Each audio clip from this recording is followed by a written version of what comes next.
राष्ट्रवादीचं सहकार्य घेतलं तर आम्ही विरोधात बसू असं भाजपला ठणकावणाऱ्या शिवसेनेनं आज रत्नागिरीत मात्र उपनगराध्यक्षपदाच्या निवडणुकीत राष्ट्रवादीच्या 4 सदस्यांची मदत घेत भाजपवर कुरघोडी केली।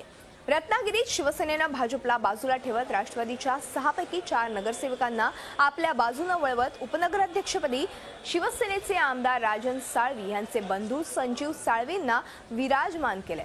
शिवसेनेच्या या कुरघोडीला उत्तर देण्यासाठी भाजपही आता आपल्याकडे असलेलं नगराध्यक्षपद कालावधी संपला असला तरी सोडणार नसल्याचं सांगतंय।